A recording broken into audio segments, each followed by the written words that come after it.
जब दुनिया की राजनीति की बात होती है तो हर बार एक नाम सामने आ ही जाता है और वो नाम है अमेरिका। और अमेरिका का मतलब ही कई बार डोनाल्ड ट्रंप से जोड़कर देखा जाता है। ट्रंप की राजनीति, उनकी सोच और उनके फैसले पूरी दुनिया को हिलाकर रख देते हैं। पर सवाल ये है कि क्या दुनिया हमेशा उनकी इस दादागिरी को झेलेगी, या फिर अब वक्त आ चुका है कि कई देश मिलकर उन्हें घेर लें और बता दें कि ग्लोबल राजनीति में किसी एक का राज्य नहीं चलता। देखिए, ये कहानी सिर्फ भारत या चीन की नहीं है। आज हालात ऐसे हैं कि 20 से भी ज्यादा देश एक साथ खड़े हो गए हैं और अमेरिका की पुरानी चालों का जवाब दे रहे हैं। जैसे आप पत्थर किसी और के घर में फेंको तो खिड़की टूटती है, मगर उसकी गूंज आपके घर तक भी पहुंचती है। यही हाल आज अमेरिका का हो रहा है। उसने दूसरों पर इतना बोझ डाला कि अब वही बोझ उसकी दीवारें हिला रहा है। हम सब ने स्कूल कॉलेज में पढ़ा था कि दुनिया अब एक ग्लोबल विलेज बन चुकी है, यानी सबके फायदे नुकसान जुड़े हुए हैं। अगर कोई ये सोचे कि हम अकेले जीतेंगे, दूसरों को गिराकर आगे बढ़ेंगे, तो ये सिर्फ भ्रम है। और अब यही भ्रम अमेरिका और डोनाल्ड ट्रंप के सामने चकनाचूर हो रहा है।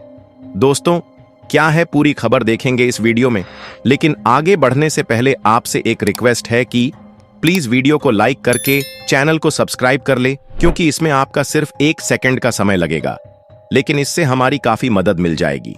दोस्तों, आज मैं आपको एक बहुत रोचक किस्सा सुनाना चाहता हूं। वो है डॉलर की बादशाहत का किस्सा। यह कहानी सिर्फ आर्थिक नहीं है, बल्कि सत्ता, राजनीति और साम्राज्य की भी है। जब दूसरा विश्व युद्ध खत्म हुआ तो ब्रिटेन और उसके सहयोगी देश तो जीत गए, लेकिन उनके पास कुछ नहीं बचा। हथियारों पर इतना खर्च हुआ कि खजाना खाली हो गया। उस समय उन्होंने अमेरिका से मदद मांगी और बदले में अपना सोना वहां भेज दिया। नतीजा यह हुआ कि सोना अमेरिका के पास जमा हो गया और उसने तय किया कि अब से दुनिया की पूरी अर्थव्यवस्था डॉलर के आधार पर चलेगी। ब्रेटन वुड्स समझौते के तहत सभी देशों ने मान लिया कि डॉलर के बदले सोना मिलेगा और लेन देन आसान होगा। मगर जैसे जैसे समय बीता, अमेरिका पर दबाव बढ़ता गया। खासकर वियतनाम युद्ध में उसका खजाना खाली होने लगा। 1971 में राष्ट्रपति निक्सन ने दुनिया को झटका देते हुए कहा कि अब डॉलर के बदले सोना नहीं मिलेगा। यानी भरोसा टूट गया और खेल पूरी तरह बदल गया। लेकिन अमेरिका ने हार नहीं मानी। उसने 1974 में सऊदी अरब और अन्य तेल उत्पादक देशों से डील की कि तेल केवल डॉलर में बिकेगा। इससे डॉलर की पकड़ और मजबूत हो गई। इसे पेट्रो डॉलर कहा गया। लेकिन वक्त हमेशा एक जैसा नहीं रहता। पिछले साल सऊदी अरब ने यह समझौता खत्म कर दिया और कहा कि अब तेल किसी भी मुद्रा में खरीदा बेचा जा सकता है। सोचिए दोस्तों, जिस नींव पर डॉलर की बादशाहत टिकी थी, वही नींव अब हिल चुकी है। और यही नहीं, ब्रिक्स जैसे संगठन भी इस व्यवस्था को चुनौती दे रहे हैं। ब्राजील, रूस, भारत, चीन, दक्षिण अफ्रीका के साथ अब सऊदी अरब, ईरान, यूएई, मिस्र और इथियोपिया जैसे देश भी जुड़ गए हैं। ये सभी मिलकर अपनी नई करेंसी लाने की योजना बना रहे हैं ताकि डॉलर पर निर्भरता खत्म हो। इसके साथ साथ ब्रिक्स पे नाम का एक वैकल्पिक भुगतान तंत्र भी तैयार हो रहा है, जो अमेरिका के स्विफ्ट सिस्टम का जवाब होगा। अब जरा भारत की भूमिका देखिए। प्रधानमंत्री मोदी लगातार इस दिशा में काम कर रहे हैं कि भारत को डॉलर से मुक्त किया जाए। भारत ने 30 देशों के साथ सीधे स्थानीय करेंसी में व्यापार शुरू कर दिया है। रिजर्व बैंक ने बैंकों को अनुमति दी है कि वे अन्य देशों की मुद्रा में सीधे लेन देन कर सकें। डिजिटल करेंसी यानी ई-रुपया की शुरुआत हो चुकी है और यूपीआई को तो आप जानते ही हैं। अब तक 8 देशों के साथ इसकी सीधी साझेदारी हो चुकी है। इसका मतलब ये कि भारत धीरे धीरे एक ऐसा तंत्र बना रहा है जहां डॉलर की जरूरत ही नहीं रहेगी। अब जरा सोचिए, जब डॉलर की पकड़ कमजोर होगी तो अमेरिका की ताकत भी कम होगी।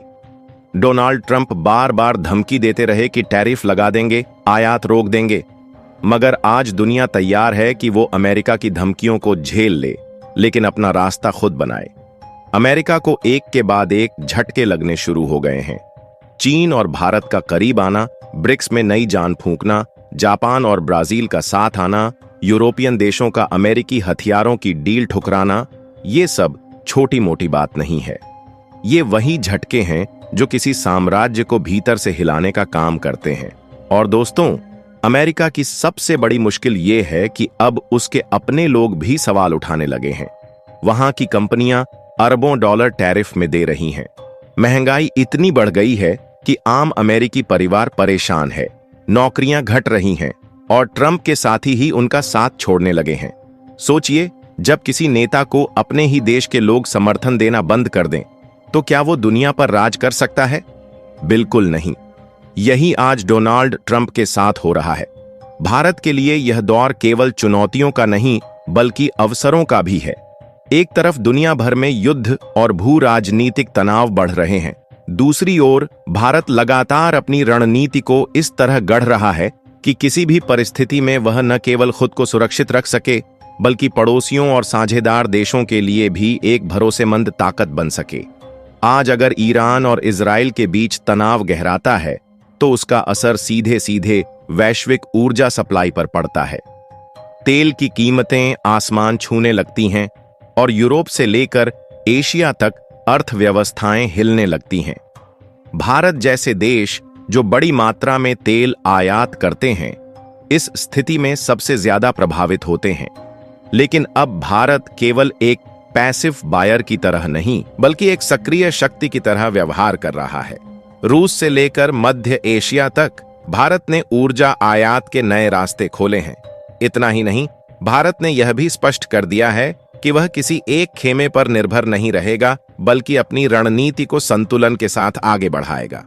यही वजह है कि जब दुनिया न्यूक्लियर रेडिएशन के खतरे की बात करती है, तो भारत शांत रहकर ठंडे दिमाग से अपने कदम बढ़ाता है। न्यूक्लियर तकनीक के मामले में भारत आत्मनिर्भर है और उसकी 3 स्टेज न्यूक्लियर प्रोग्राम नीति पूरी दुनिया में चर्चा का विषय है। पश्चिमी देशों ने जहां जहां इस टेक्नोलॉजी पर नियंत्रण की कोशिश की, भारत ने अपने वैज्ञानिकों की मेहनत और स्वदेशी रिसर्च से रास्ता निकाला। यही आत्मनिर्भरता भारत को मजबूती देती है। इसी कड़ी में तुर्की की हाल की टिप्पणियों को भी देखा जा सकता है। जब तुर्की की मीडिया या उसके नेता भारतीय पर्यटकों पर तंज कसते हैं, तो यह केवल एक बयान नहीं होता, बल्कि उसके पीछे की राजनीति को समझना जरूरी है। भारत आज दुनिया का सबसे बड़ा टूरिस्ट आउटबाउंड मार्केट बन चुका है। लाखों भारतीय हर साल विदेश यात्रा करते हैं और जहां भी जाते हैं वहां की अर्थव्यवस्था में योगदान करते हैं। ऐसे में तुर्की का यह बयान कहीं ना कहीं उसकी घरेलू राजनीतिक खींच को दर्शाता है, क्योंकि भारत लगातार भूमध्य सागर और पश्चिम एशिया में अपना कूटनीतिक प्रभाव बढ़ा रहा है। इसी बीच ब्रिटेन ने अपने नए F-35 फाइटर जेट प्रोग्राम को तेज करने का फैसला किया है। पहली नजर में यह भारत से दूर का मामला लगता है, लेकिन असल में यह भारत की सुरक्षा रणनीति से सीधे जुड़ा है। क्यों? क्योंकि ब्रिटेन की यह पहल नाटो के भीतर शक्ति संतुलन को बदल सकती है। यूरोप अपनी रक्षा पर ज्यादा खर्च करेगा, तो अमेरिका का ध्यान इंडो पैसिफिक की ओर और ज्यादा जाएगा। और इंडो पैसिफिक वही क्षेत्र है जहां भारत और चीन आमने सामने हैं। भारत इस स्थिति को बारीकी से देख रहा है।